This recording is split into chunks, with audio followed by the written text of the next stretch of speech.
विद्यार्थी मित्रों, मेरे मराठी हिंदी की दुनिया इस चैनल पर आपका मनपूर्वक स्वागत स्वागत स्वागत। मैं हूँ मीना मिस। पिछले वीडियो में हमने हिंदी लोकवाणी 10वीं कक्षा इस पाठ्य पुस्तक में से ऐसा भी होता है ये कविता हमने उसका जो पहला पद्यांश है वो पद्यांश हमने पढ़ा हुआ है। आज के वीडियो में हम ऐसा भी होता है इस कविता का जो दूसरा पद्यांश है उस पद्यांश को हम यहाँ पढ़ने जा रहे हैं। तो जैसे हमने पिछले वीडियो में देखा कि किस तरह से ऐसा भी होता है, इसमें पहले पद्यांश में हमने देखा कि किस तरह से मेघ जो है गरजते हैं और कच्ची दीवार जो है वो कच्ची दीवार मिट्टी की कच्ची दीवार कैसे हिलने लगती है उसके बारे में हम लोगों ने पहले पद्यांश में पढ़ा है। किरण कैसे धरती पर आते आते कैसे थक जाती है और पसर जाती है उसके बारे में भी हमने देखा पहले पद्यांश में। और जो गरीब लोग होते हैं उनके सपने कैसे सच नहीं होते हैं, सपने ही कैसे रह जाते हैं। तो हमने पिछले वीडियो में हमने ये देखा है। तो आज हम जो है उसी का हम जो दूसरा पैसेज है, दूसरा पद्यांश जो है वो हम पढ़ने जा रहे हैं।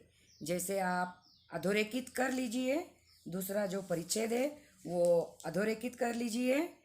कटते तरु वहाँ से लेकर ठगा सा तरु, कटते तरु वहाँ से लेकर ठगा सा तरु, यहाँ तक आप उसको अधोरेखित करके लीजिए। तो देखते हैं बच्चों, ऐसा भी होता है अभिषेक जैन द्वारा लिखित इस दूसरे पद्यांश में कवि जो है अभिषेक जैन जी क्या कहना चाहते हैं। तो पहला है, कटते तरु उजड़ा आशियाना रोए पखेरू, कटते तरु उजड़ा आशियाना रोए पखेरू। अब ये 3 जो पंक्तियां हैं उस 3 पंक्तियों में कवि क्या कहना चाहते हैं। कवि कहते हैं कि वृक्षों की अंधाधुंध कटाई हो रही है और वृक्षों की कटाई होने के कारण जंगलों के जंगल नष्ट होते जा रहे हैं, बर्बाद होते जा रहे हैं। वृक्षों की कटाई के कारण सारे जंगल कटे जा रहे हैं, सारे जंगल साफ हो रहे हैं।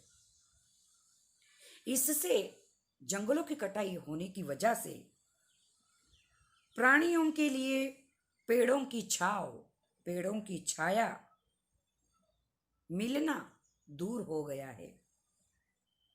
पेड़ कट जाने से पेड़ों पर बने पक्षियों के घोंसले उजड़ गए हैं। पेड़ कटने की वजह से प्राणियों को जो छांव मिलती थी पेड़ों की वजह से वो नहीं मिल पा रही है और पेड़ कट जाने से पेड़ों पर बने जो पक्षियों के घोंसले थे वो घोंसले भी उजड़ गए हैं। बेचारे पक्षी अपना घर बार उजड़ जाने से मारे मारे फिरते जा रहे हैं। उनके आशियाना यानी घर, उनका जो आशियाना है पंछियों का वो उजड़ गया है। तरु यानी पेड़, आशियाना यानी घोंसला, पखेरु यानी पंछी। तो वृक्षों की कटने की वजह से जो है सारे जंगल के जंगल साफ हो गए हैं। प्राणियों को पेड़ ना होने से छांव नहीं मिल पा रही और पंछियों ने जो पेड़ पर उनके आशियाना बनाए थे, उनके घोंसले बनाए थे, वो भी पेड़ कटने की वजह से उनके आशियाने, उनके घर टूट गए और बेचारे ये पक्षी मारे यहाँ वहाँ घूम रहे हैं। आगे, बच्चे पतंग माँ बाप थामे डोर छूते गगन। बच्चे पतंग माँ बाप थामे डोर छूते गगन। अभी इसमें क्या कहते हैं अभिषेक जैन जी? बच्चे बच्चे जो होते हैं वो पतंग के जैसे होते हैं, जिनकी डोर उनके माँ बाप के हाथ में होती है। ये बच्चे आकाश की ऊंचाइयों को छूते हैं। ये बच्चे आकाश की ऊंचाई को छूते हैं, मतलब बच्चों को पतंग के जैसे माना गया है। बच्चों को पतंग के जैसे माना गया है और पतंग की डोर यानी वो माँ बाप को माना, डोर यानी डोर माँ बाप को माना गया, यानी बच्चे पतंग के जैसे होते हैं, पतंग के भांति होते हैं, जिनकी डोर माँ बाप के हाथ में होती है।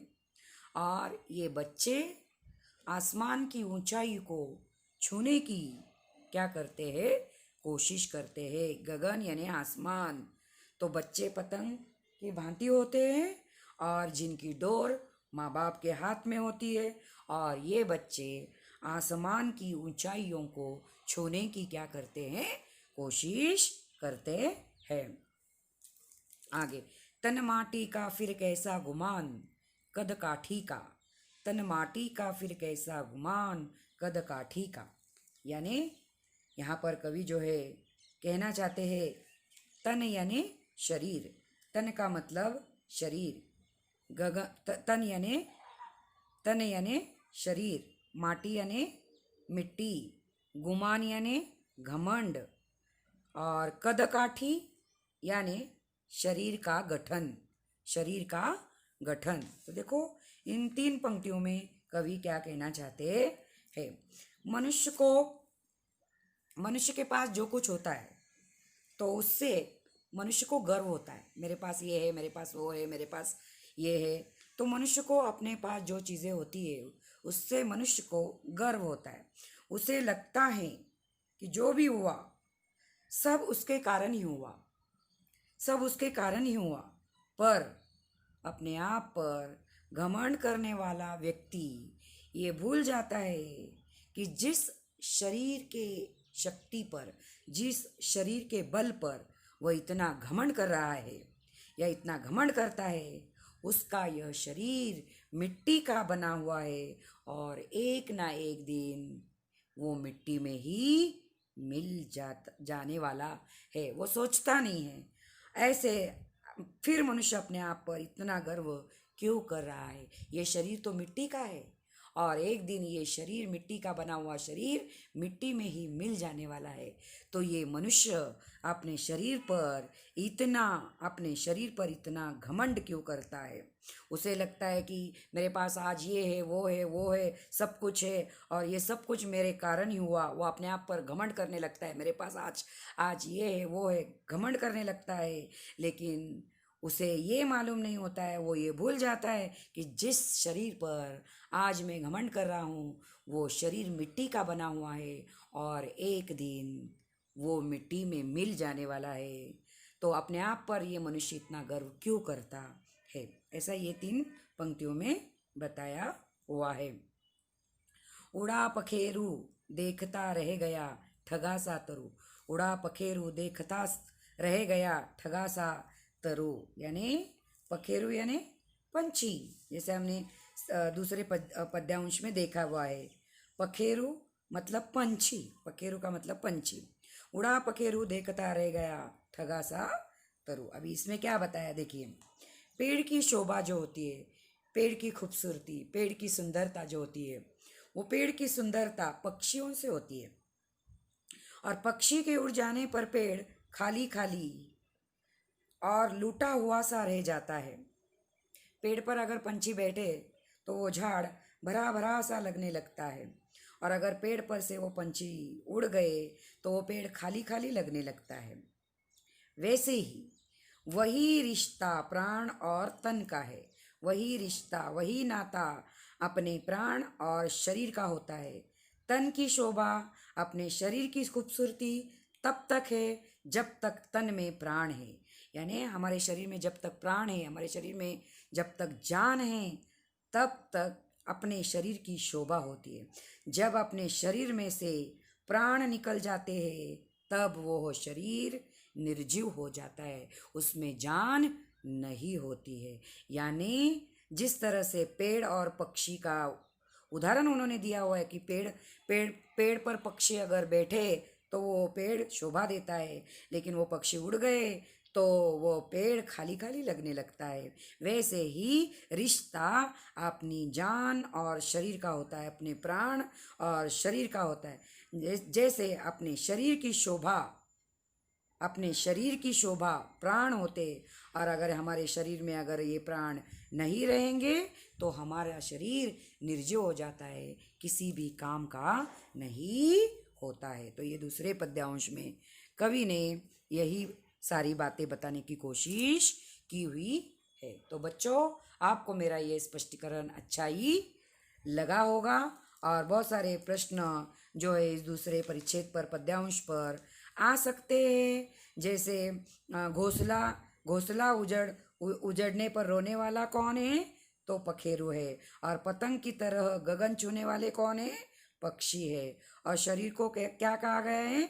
मिट्टी के समान कहा गया है। तो बच्चों, आपको ये सारा जो स्पष्टीकरण है और ये सवाल कौन कौन से आ सकते हैं आपको समझा ही होगा, अब बहुत अच्छे से समझा होगा।